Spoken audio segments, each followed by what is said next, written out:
नमस्कार, आप देख रहे हैं इंडिया न्यूज और आपके साथ मैं हूं मीनाक्षी जोशी। केदारनाथ धाम में अगले साल से पूजा होगी। केदारनाथ के रावल भीमाशंकर ने कहा है कि शंकराचार्य स्वरूपानंद को केदारनाथ में पूजा की विधि की जानकारी नहीं है, इसलिए इस बारे में उन्हें बात नहीं करनी चाहिए। केदारनाथ के रावल भीमाशंकर से इंडिया न्यूज के एडिटर इन चीफ दीपक चौरसिया ने खास बातचीत की। नमस्कार, मैं हूं दीपक चौरसिया। हमारे इस कार्यक्रम में आपका स्वागत है। केदारनाथ मंदिर में हुई भारी तबाही के बाद मंदिर में पूजा अर्चना कब से शुरू होगी और कब से केदारनाथ और उसके आसपास का मलबा हटाया जाएगा और मंदिर में पूजा की विधि और अर्चना किस तरह से होगी, इसको लेकर विवाद बना हुआ है। जगत गुरु स्वामी शंकराचार्य स्वामी स्वरूपानंद ने कहा है कि रावल समुदाय जो सदियों से वहां की पूजा करते आ रहा है, उनसे इस पूजा का हक छीन लेना चाहिए। आज इसी संबंध में रावल समुदाय से जुड़े साधु संत गृह मंत्री सुशील कुमार शिंदे से मिले हैं। हमारे साथ सीधे जुड़े हुए हैं प्रमुख स्वामी रावल जी, जिनसे हम बात करके जानने की कोशिश करेंगे कि केदारनाथ मंदिर के लिए उनकी आगे की क्या प्लानिंग है। सबसे पहली बात, गृह मंत्री से आपने क्या निवेदन किया, क्या कहा गृह मंत्री से? सबसे पहले ये हमको अवगत कराना चाहते हैं, आज गृह मंत्री महोदय से यह हमने बातचीत की है कि ऊपर का मंदिर जल्द से जल्द वो स्वच्छ हो जाए।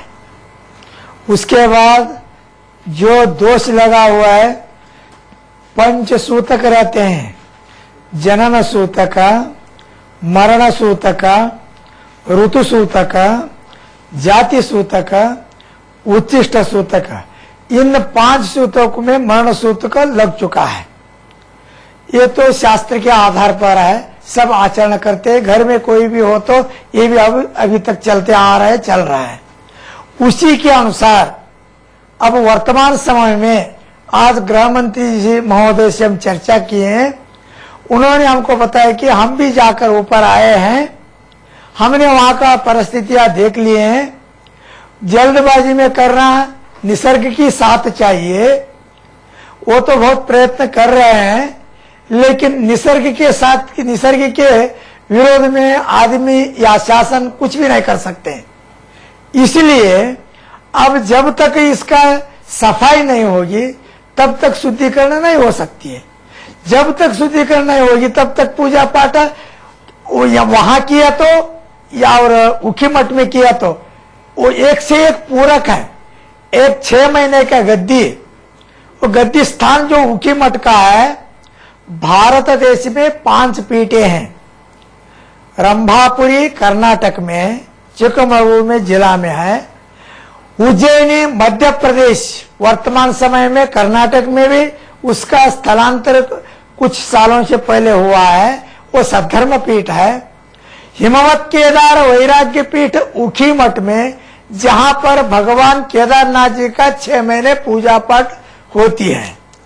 और चौथा सूर्य पीठ श्रीशैल आंध्र क्षेत्र में, श्रीशैल क्षेत्र में विराजमान है।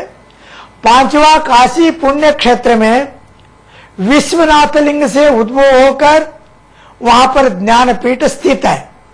ये 5 पीठों को पंचाचार्य के नाम से कहते हैं। ये शिव के उपासक के पीठ की परंपरा का द्योतक है और उसी द्योतक के माध्यम से वैराग्य पीठ है, हिमवत केदार उखी मठ में स्थित है। लेकिन स्वामी जी, आप पर आरोप ये लग रहा है कि कपाट बंद होने से पहले ही आपने ओखी मठ में पूजा शुरू कर दी, जो कि शास्त्रों के विरुद्ध है। ये आरोप आप पर स्वामी स्वरूपानंद जी ने लगाया है। ये किस शास्त्र में है, उनको दिखा दे, उसके बाद हम उत्तर देंगे। अभी उत्तर देना उचित नहीं होगा, शास्त्र हमारे हाथ में नहीं आया है। वो शास्त्र में ऐसा है कि पंचसूतक लगने से बंद करना चाहिए, लेकिन वो लगने के बाद करना है तो किताब तो सामने लाया जाए, शास्त्र को तो हमने सामने रखा जाए। हमारे भी 5 जगत गुरु को उसके ऊपर विद्वांस लोग है, उसका समीक्षा किया जाए।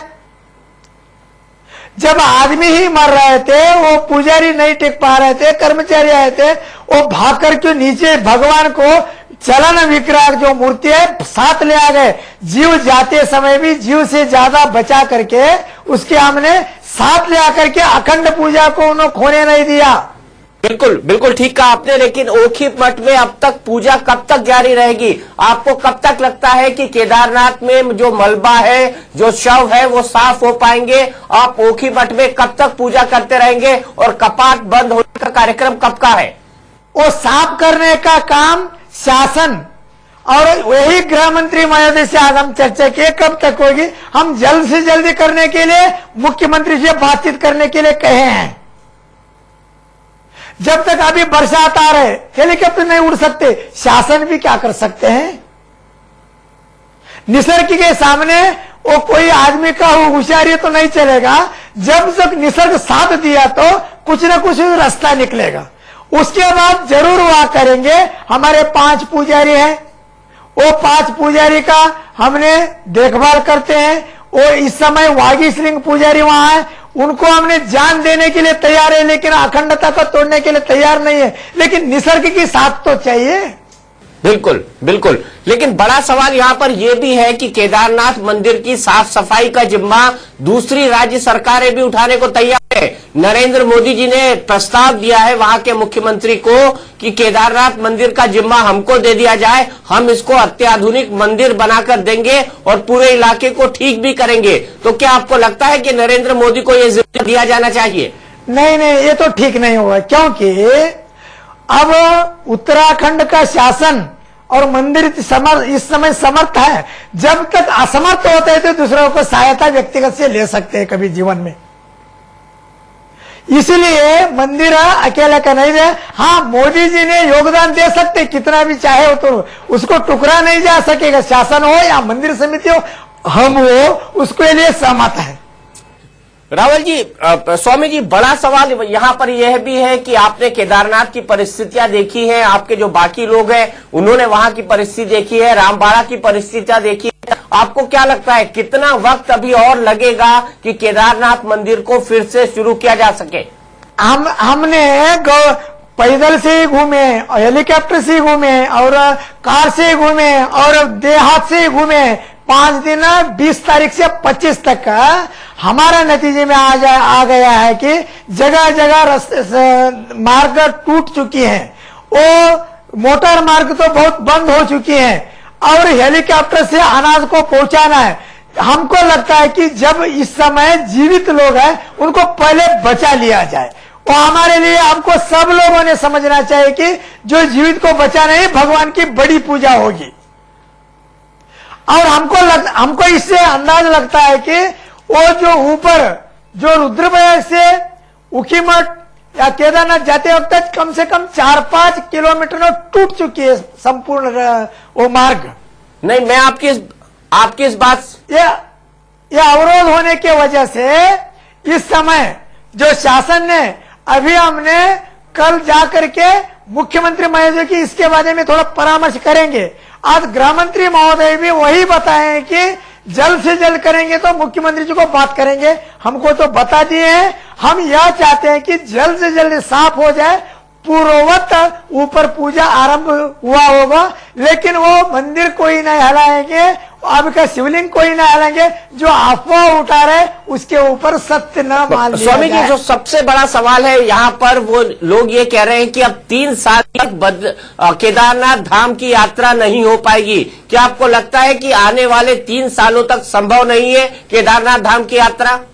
नहीं, अगले साल यथावत केदारनाथ ने यात्रा शुरू करेगा, ऐसे हमें लगता है। आपको इस बात का आश्वासन मिल चुका है सरकार से? आपने परिस्थितियां वहां पर देखी है, अगले साल केदारनाथ यात्रा फिर से होगी, ये वादा करते हैं आप तमाम जितने धर्मावलंबी हैं, जितने धार्मिक लोग हैं, उन लोगों को? नहीं, हमको यह लगता है कि भगवान केदारनाथ झटाझट कर लेता है। जैसे पटापट गिरा दे, झटाझट से वो भी कर लेने के लिए तैयार है। उनके पास शक्ति है, भगवान का लीला अलग है।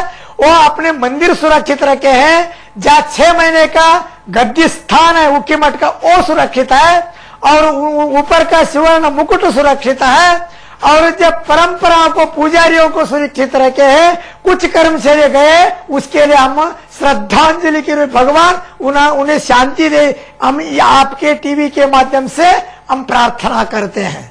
एक आखिरी सवाल, स्वामी स्वरूपानंद कह रहे हैं कि रावल समुदाय के जो लोग पूजा करते हैं उनको अब हटाया जाए और उन जैसे शंकराचार्यों की समिति को मंदिर बनाने का जिम्मा दिया जाए। इस पर आपकी क्या प्रतिक्रिया है?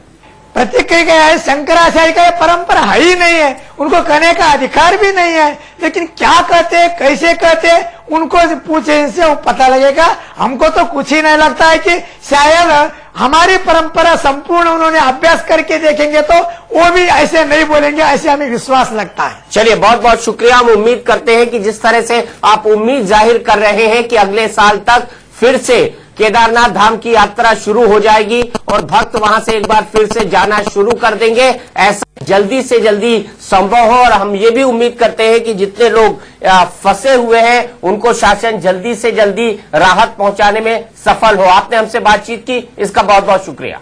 हाँ, यही हम चाहते हैं, अंतिम शब्दों के साथ ये चाहते हैं, आप लोगों ने सत्य का प्रचार प्रसार कर रहे हैं और भारत में जो भगवान केदारनाथ जी के जल्द से जल्द सुलझा होने के लिए हम भी प्रार्थना करते हैं, हमारा अंतरात्मा भी प्रार्थना करती है और शासन भी तेजी से काम करके भक्तों को, मन को फिर से शांति, वो जो अफवाह चलते उसके ध्यान न दे, वर्तमान समय में काम करने में ध्यान दे करके देश में शांति रखने की वो भगवान केदारनाथ सभी को बुद्धि दे दे, ऐसे प्रार्थना करते हुए ये दो शब्दों को हम विराम लेते हैं। ओम शांति शांति शांति। बहुत बहुत शुक्रिया। तो ये थे मुख्य पुजारी केदारनाथ धाम मंदिर के स्वामी जी, जो स्वामी रावल साहब, जो हमें बता रहे थे कि उनकी पूरी कोशिश है और वो उम्मीद करते हैं कि अगले साल फिर से केदारनाथ की यात्रा शुरू हो जाए।